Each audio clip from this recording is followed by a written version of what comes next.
Hello, everybody, and welcome to 38 Weeks to Go, your weekly podcast about fantasy football.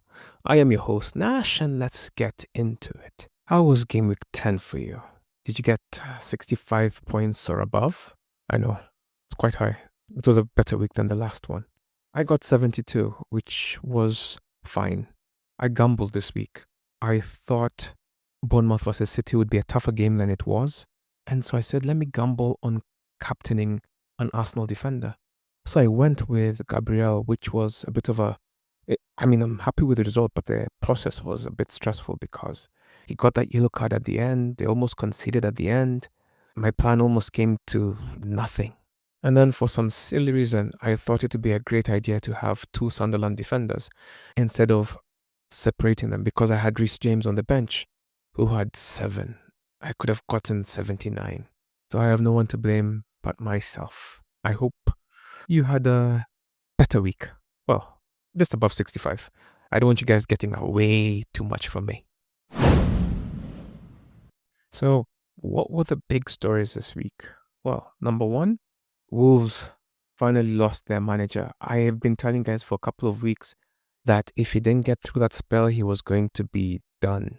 And they got a red card. They lost 3-0. It just looked bad. And they've really lost to all their competitors at the bottom. So there was no way they were going to keep him. So now let's see who comes in next, and let's see if the season is salvageable, because 10 points and this gap, it might be too late. So where were we? Minte looks amazing. He was incredible in the Leeds match. Arsenal just soldiered on. 1-0 Saka missed so many chances. Made me regret having him. Wish I had put Rice instead. Crystal Palace, Mateta did the business, and if you have Gay, you are happy. Fulham did the business that was required of them. They got the manager sacked. Comfortable 3-0 win. Nottingham Forest, maybe they've landed now. Sean Dyche finally got a result in the Premier League, and it was a good one. Manchester United are in good form.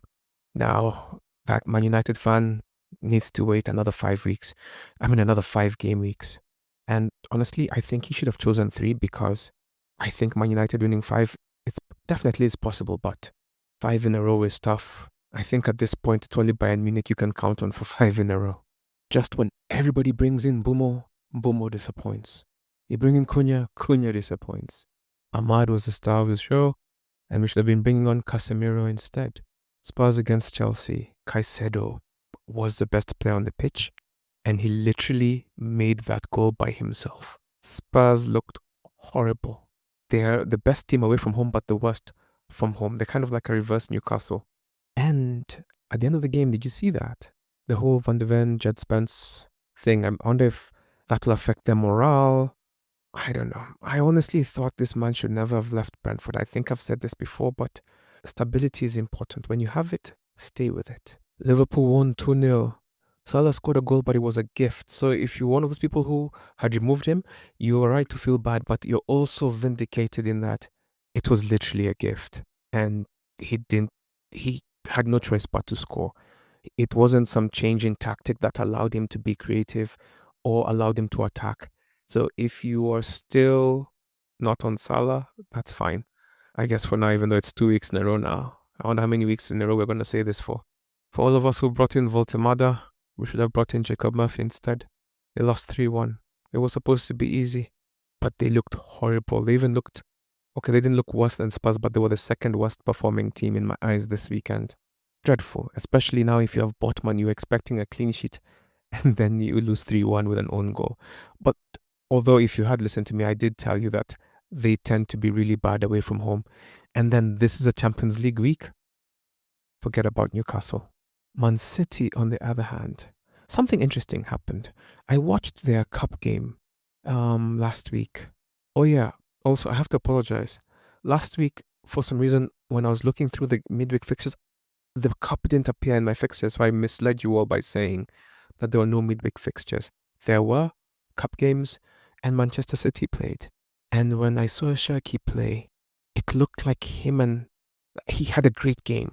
And I couldn't help but think that, oh wow, if this guy gets some game time, him and Haaland could be dangerous. And I was really, really impressed.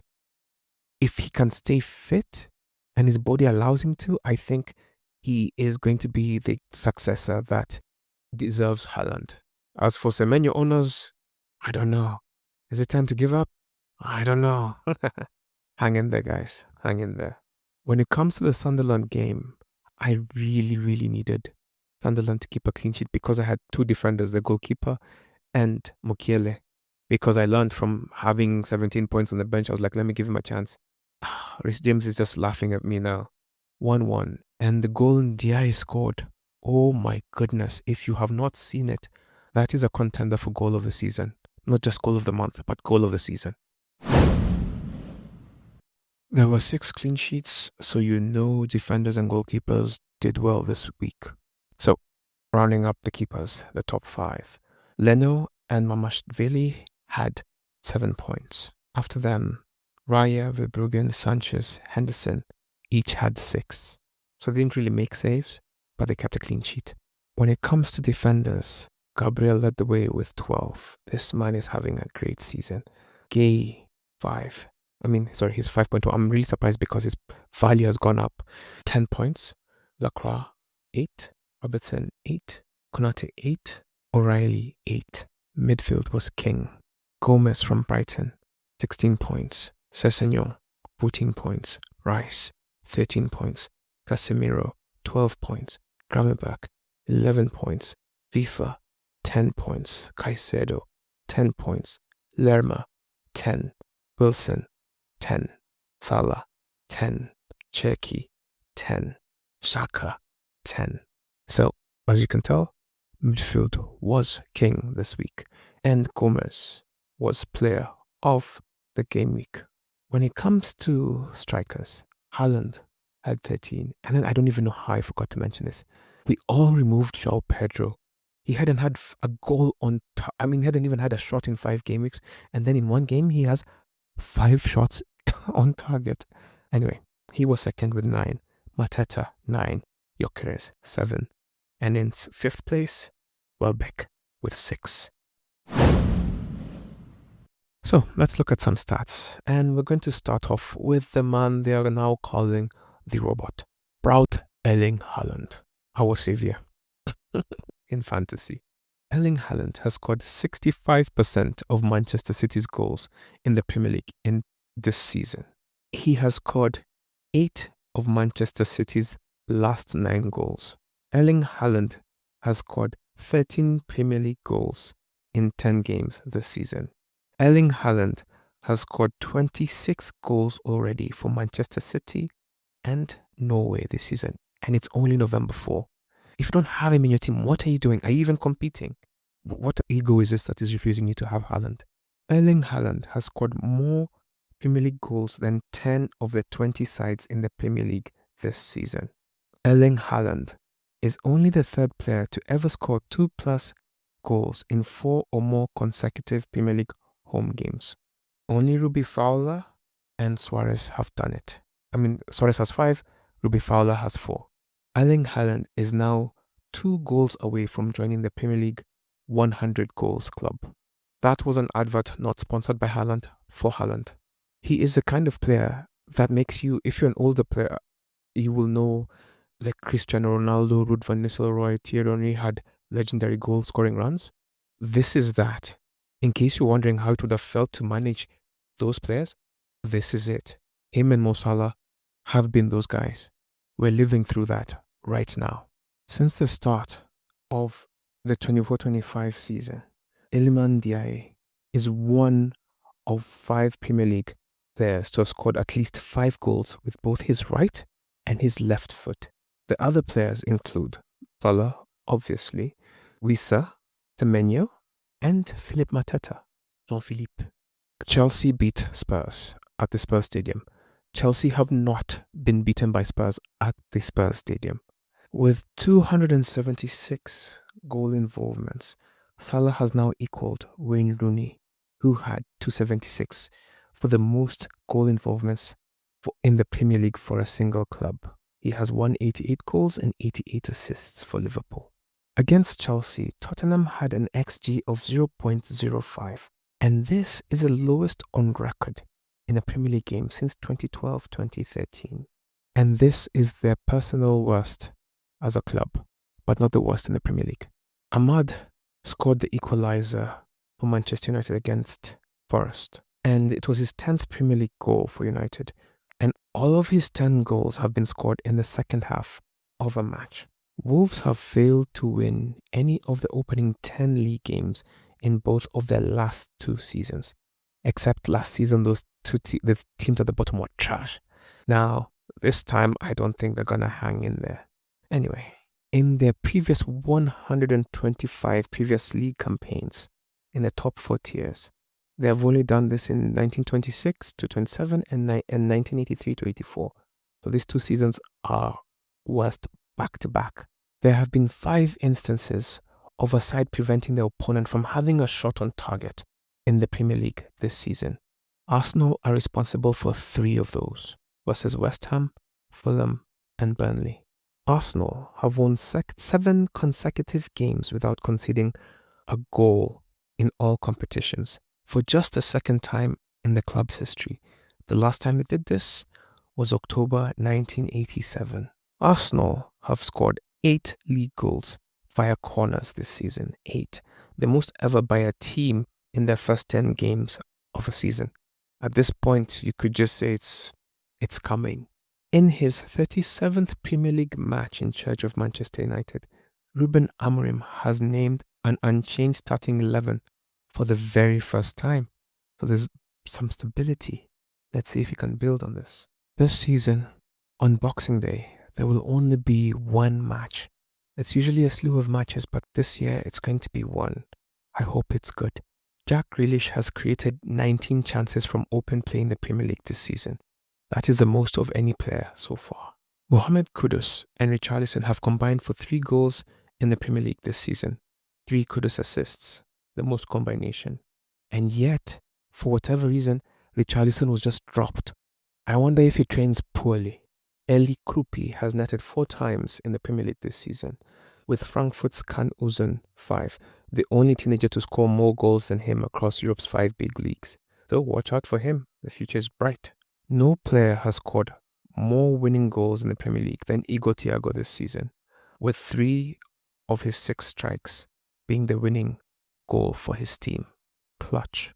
Haaland was the most selected player this week. He was also the most captained. He was also the most, and Semenyo was the most vice-captained. Now, as you can imagine, when you score a goal, your popularity increases.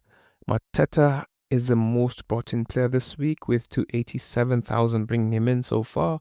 Rice to 75,000, Caicedo to 40,000, Gabriel to 39,000, Mbeumo 150,000.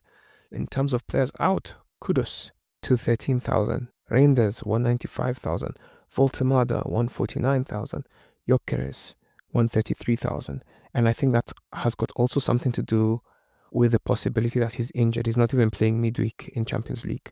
And then Ekitike, 84,000. The highest points this week come from a man, or I guess let's say a person, I don't know if it's a man or a woman. Rodney, 135 points. Bench boost was played. Very good use of his bench boost, of their bench boost. Raya, 6 points. Gabriel, 12. Van Dijk, 5. Chalobah, 7. Semenyo, 14. Semenyo, 2. Caicedo, 10. Paqueta, 9. Paqueta's goal was good. Joao Pedro, 9. Gyokeres, 7. Haaland, captain, 26 on his bench. Henderson, 6. Munoz, 6. Van Hecke, 6. Minte, 9. Great use of a bench boost. In our group, the highest points belong to Teddy Mwalo of the Nerd Brigade, who got 99 points, just 36 points behind the global leader. That is a great return for our group. No gimmicks, just straight up team. First 11, Leno, 7, Akowski, 2, Gabriel, 12, Lacroix, 8, Ndiaye, 9, Rice, 13, Semenyo, 2, Caicedo, 10, Mateta, 9, Haaland, captain, 26, Voltemada, 1. And that's how Teddy got 99 points. I wonder how painful it is to get 99 and not 100. I mean, you're so close. And speaking of so close, Number 2 was a three-way tie. Mistaken, Skyscraper, and Bonaji. All of them got 96 points. And it just goes to show, because when you look at their teams, they don't have the same players. There are many ways to skin a cat. Papi Chulo was number 5 with 95 points. It seems this week was easy to get 90. Goodness. So many people got 90. Oh, okay, 10 people got 90 points and above. Well done to all of you. That was great effort. When it comes to most transfers made this week, Dennis Com, manager of World Champions, 10 transfers made. Mike's team made 9 transfers. One Tam made 8 transfers. Don Clinton, not to be outdone, made 8 as well. And in 5th, it's a two-way tie, Alimuddin and Mistaken, 5 apiece. When it comes to highest change in team value, Team BV, yours truly, has gained 0.9 in team value, which means my wildcard was successful. And it was a three-way tie between me, Collins Kogi, and MK, who each added 0.9 to their team value. Sorry, along with Mike Mbogwa as well. We just need the results to start showing. Overall rank riser belongs to Bonaji Kaiser Sose. He has increased his global ranking by 1.666006 positions. Well done to you, good sir. When it comes to our league, Kumbaba Jr. has risen 36 positions in the league. When it comes to the highest team value, Ronchi Saka has seen his team value rise to 103.7. When it comes to not so great results, Randy Augusta has seen his team value drop by 0.7. Nikola Mislenovic has dropped 1.3 million positions globally. Oof, that's tough. When it comes to disappointing transfers, Mr. Don Clinton lost 45 points and didn't gain much. That is a tough situation. Seems new week, same old tricks. Most points on the bench this week belong to Patrick Kaiser, who had a whopping 28 points on the bench. Now, let's take a look at the bench. So, first of all, he had 87 points. Great return. Goodness, this 27 would have really helped him. Leno on the bench, 7. And he had Pickford in goal. Interesting decision. Chaloba, 7 on the bench. Virgil van Dijk, 5 on the bench. Diaye, 9 on the bench. To be fair, his team really did do well. Chose the best that he could. But 28 on the bench is still painful, even if you're successful. This was a perfect bench boost week for him. Clinton Oko had 26 points on the bench. Simnanijo, Young Mullah baby, 25 on the bench. Architect Sadiq Suleiman had 22. And then Stephen Chiari, Alexander Mutune, and Alvin O all had 21 on the bench. And that rounds up the top 5 of points on the bench. When it comes to streak of red arrows, number 1 is Architect Sadiq S. Suleiman, who has seen the red arrows for 8 weeks in a row. Pole, brother. Last season you played much better. It seems like this one is a bit of a struggle now. You know, earlier on when I said Tatiana Mislenovic had dropped the most in our rankings, I was thinking this guy must be close to the bottom in points. And he was our bottom. 25 points. Now, when I look at his team, it seems like he hasn't been looking at his team for a while now. Pickford 4, Aya 1, Pedro Porro 2, Gyokeres 0, Marlon 1, Clivert 0, Cunha 4, Ndiaye 9, Chris Wood is his captain, Ekitike 2, Sesko 2. So yeah, Tatiana has not been looking at their team. Second from bottom is Nikola Mislenovic. Maybe they're siblings or related or married. I don't know. 36 points. Dennis Mutua, 43 points. Hector Rembo, 43 points. And 5th is 45 points. The Timodera Vintage Dreams. That's so interesting. 45 was a global average. And now it's a 5th from bottom in our group this week. Hey, a week is a long time in fantasy. Tatiana's team, it's not a good week for Tatiana. Tatiana's team has the lowest value with 98 million. Transfers must be tough. Peter Kimani and Majestic Lewis and Khalid Mohammed have dropped 30 places each. That is very rare. A triple drop. They've dropped 30 places each. All 3 of them. Shows you how big our table is. When it comes to some more positive stats, Fesco FC has been having a good streak of green arrows, along with Teddy Mwalo. 8 weeks in a row have seen them rise. Keep it up, guys. When it comes to the team with the most goal scorers, 254 is managed by Papi Chulo, and they have a total of 6 goal scorers. And it was a two-way tie with Eddie Aor. And it seems like this week will be a week of ties. Means we've done well. Well done, guys. When it comes to captain choices, 134 of us chose Haaland to be our captain. The drop-off after that is unreal. Saka was second with 12 people choosing him as captain. 12. Where's Salah? 12. Wow. Gyokeres was chosen by 8 people as manager. Salah was chosen by 8 as well. Mbeumo by 7. Gabriel by 6. Joao Pedro by 3. Voltemada by 2. Chris Wood by 2. Mateta by 2. Palmer by 2. Callum Hudson-Odoi by 1. Bruno, Grealish, Gakpo, Van Dijk, Jimenez, Sarr, Neto, Watkins were all chosen by 1. And it seems like there's a bit of confusion about captain. Well, 134 of us were very clear. And then there was a bit of gambling going on after that. Unlike last week when I was mistaken, this week there is Champions League. There will be midweek fixtures. So if your team will be playing in Europe, or the players you seek to put into your team will be playing in Europe, wait. Like, for example, there's already issues around Gyokeres. So wait if you want to bring him in, or wait before you remove him. Early kickoff will see Spurs take on Manchester United. In their last 6 games, Spurs have won 5 and drawn 1. So it would be an underestimation to say that they're favourites for this encounter. Manchester United will be looking to revenge for the Europa final that they lost 1-0. Now, the last 2 games have resulted in 1-0 victories for Tottenham.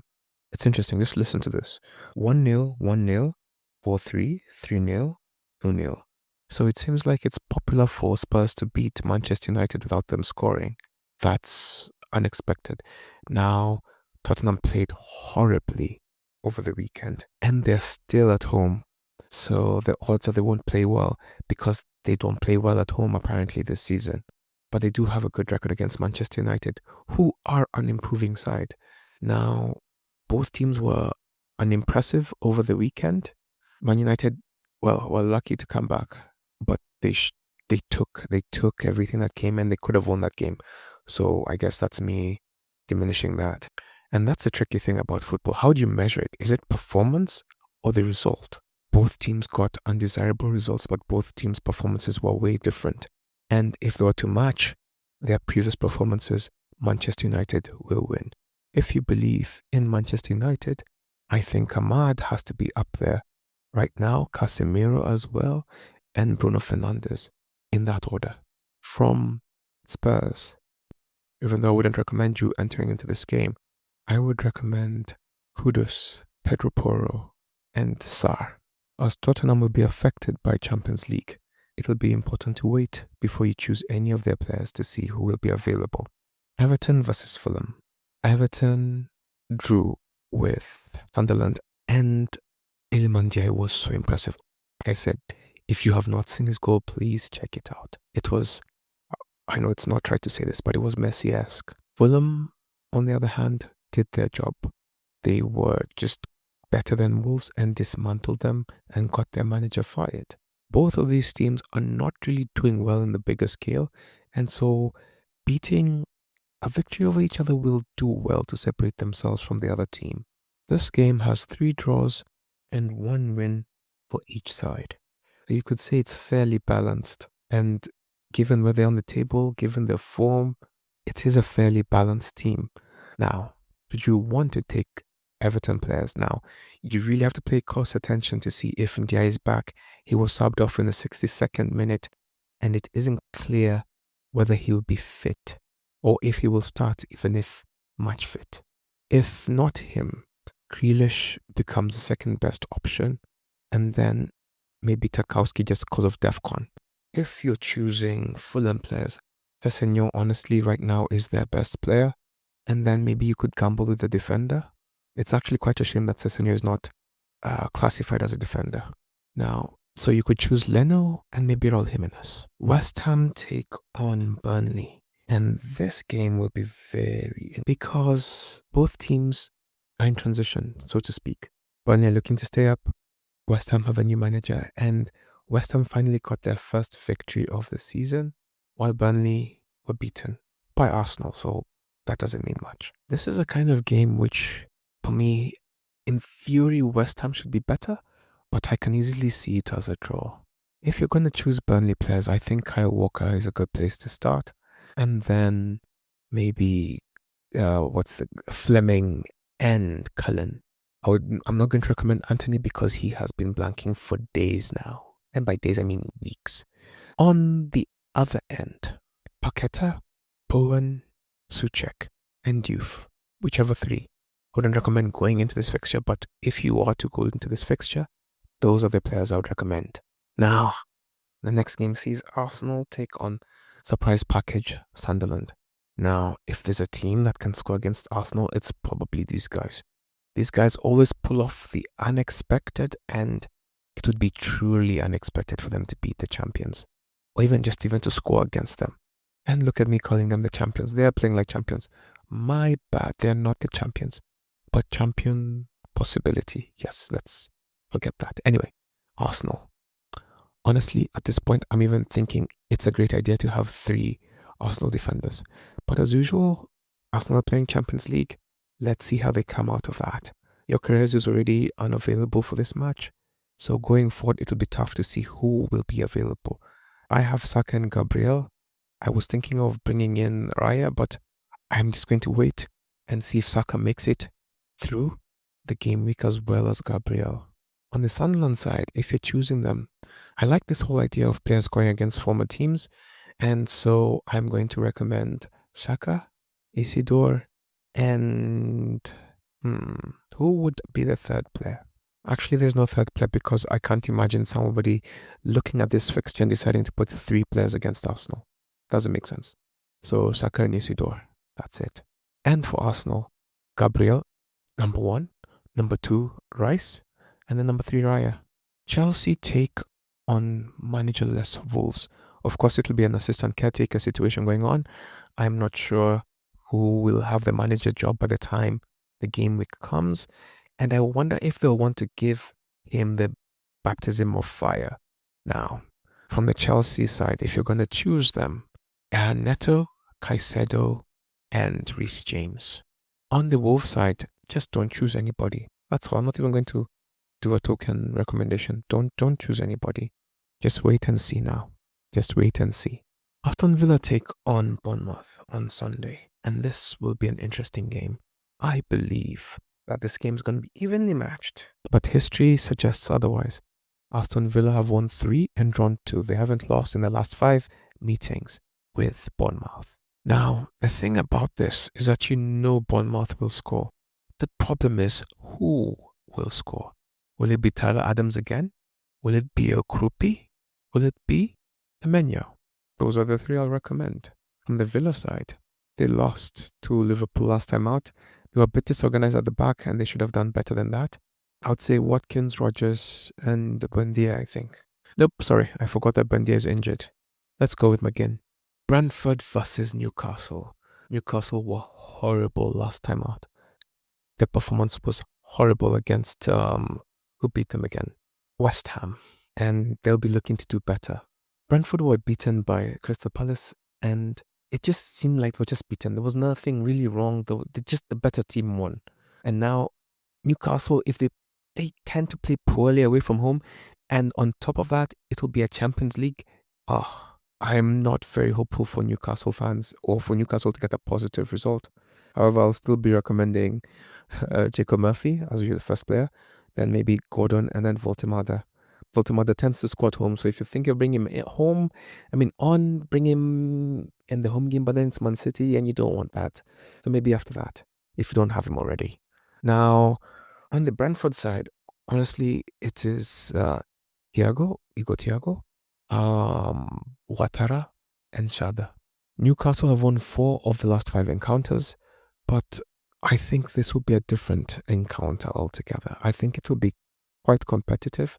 I honestly slightly favor Brentford, given what I've just seen, but maybe they'll fix something in Champions League and show up. So, as it's a Champions League team, wait before making your Newcastle changes. Crystal Palace versus Brighton. I really didn't want this game to come because I have both Welbeck and Mateta. And honestly, those two will most likely score, although I'm not sure what I want to happen because I have a Crystal Palace defender. Now, when I look at their head-to-head, in their last 6 games, there's only 1 clean sheet. So both teams are likely to score. And it's quite even. 2 wins for Palace, 2 wins for Brighton, and a draw. And I just realized that both have emblems or mascots as birds. Random. Now, for Crystal Palace, Mateta, Sarr, Gehi, or Munoz. Pick your poison. For Brighton, honestly, at this point, you have to go with Welbeck, Mente, and Gomez. Gomez is nice value right now at 4.9. He had those 5 goals a couple of, maybe a month or 2 ago. Maybe he has opened his scoring with the 2 goals he had this weekend. He would definitely be a differential. Forest versus Leeds. This is the first time where I'm confident in a positive result for Forest. I'm convinced by each passing game week that Leeds are going down. There's just something about them that they don't have. Maybe it's my lack of belief in Furka because he really brought those Norwich teams up and then just took them straight down. I would say his team looks better than those Norwich teams, but I'm still not confident in him anyway. Now, when it comes to Forest, they had a good result against Manchester United, and I think they will continue to build on that. They're still not as solid at the back as I would have liked, but I still think that this is a good opportunity for them to keep a clean sheet. And should you believe so, you should have either Sels or maybe one of the keepers, maybe Milenkovic or Murillo, or maybe Savona since he scored. Now, outside that, you have Igor Jesus and Morgan Gibbs-White. So 1 defender, 1 attacker, 1 midfielder. On the lead side, if you believe in them, you should look at probably Okafor. If he's available, that guy tends to play randomly. Okafor, Aronson, and Mr. Dominic Calvert-Lewin. But don't bring in Dominic Calvert-Lewin. That's all. And then the last game of the game week will see Manchester City take on reigning champs Liverpool. Now, it's quite easy. Haaland should be your first choice. However, Haaland doesn't score against Liverpool. Okay, it's an exaggeration, but in the last 6 games, he has scored twice against them in 2 different games. But just watching it's never convincing. However, he is having the season of his life, and he is in great form. So, it's going to be Haaland versus Salah. Salah has scored in the last 2 games. Well, Haaland is Haaland. He's been scoring in almost all the games. So, Haaland is the first player I'd recommend. If Czechie plays, please. In fact, not only that, if Czechie plays, I'm sure Haaland will score. I believe that he will unlock him. He will find him in a KDB light type of way. So those 2, and I wouldn't encourage a defender from either team. And so maybe Silva, because Silva, maybe he will perform in a big game. Or Foden, one of them. Now, on the Liverpool end, maybe you start with Salah, then Ekitike and Gakpo. But if you're not believing in Ekitike or Gakpo, or even Salah, I would say Szoboszlai. He seems to show up in these big games. Recent history favors Liverpool, with Liverpool winning 2, drawing 2, and Man City winning 1. Europe will impact this game, so watch how they line up and watch how to see who will survive. Because Liverpool and Manchester City are playing each other, captain choices this week will be very varied. I doubt we will see 134 of us choosing Haaland as captain, but let's see what happens. Now, Spurs versus Manchester United is the first game. Do I see people choosing a captain here? I can see people going for Mbeumo or Bruno or even Ahmad if they're gambling. And if they're choosing a Spurs, I can't see it. Everton versus Fulham, I can't see a captain here. West Ham versus Burnley, I can't see a captain here. Arsenal versus Sunderland. Honestly, Gabriel, Rice and Saka. Chelsea versus Wolves. This is a great candidate for captaincy. I can see people choosing Joao Pedro. I can see some choosing Caicedo and others Neto. I'm hoping for 18 points from Reece James, personally. Now, Aston Villa versus Bournemouth. Maybe Watkins. No, not Watkins. Rodgers and Semenyo or El Krupi. Although El Krupi would be really something. Brentford versus Newcastle. I could see Jacob Murphy as a good one. And then maybe Igor Thiago. Crystal Palace versus Brighton. Welbeck and Mateta. Easiest captains in this fixture. Nottingham Forest versus Leeds. Maybe Morgan Gibbs-White. But I honestly wouldn't get a captain from this game unless you were really feeling it. Then Man City versus Liverpool. Of course, people will choose Haaland, others will choose Salah. I can't wait to see the splits when we do this podcast next week. You know, sometimes when you look at the number one team in the world, you can get frustrated because it's like, this guy, how does this guy even look at his team? This person is called Wes Brownie. Good pun. Wes Brownie points. He has Raya, Van de Ven, Gabriel, Cash, Gay, Mbeumo, Rice, Caicedo, Semenyo, Haaland, and Sesko. He had triple captained Haaland this week, which gave him a total of 98 points. When it comes to the FPL FDR, Arsenal take on Sunderland, Tottenham, Chelsea, Brentford, and Aston Villa. Honestly, at this point, all winnable games.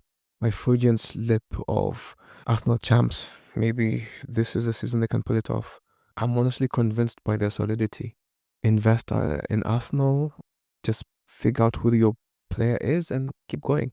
So far, I would say Raya, Gabriel, Rice are the most solid Arsenal players. And then maybe Trossard after that. Aston Villa have Bournemouth, Leeds, Wolves, Brighton, and Arsenal. Honestly, these are all decent games. Only problem is, outside Rodgers, you just never really know who's going to perform. Today, Marlon will score 2 goals. Tomorrow, it'll be nobody. Then it'll be Rodgers, then it'll be McGinn. It's a mess. There's no consistency in their players. Bournemouth have Villa, West Ham, Sunderland, Everton, and Chelsea. So out of these 5, 3 for me look like very, very winnable games. So I think Senesi is going to make his way back to my team.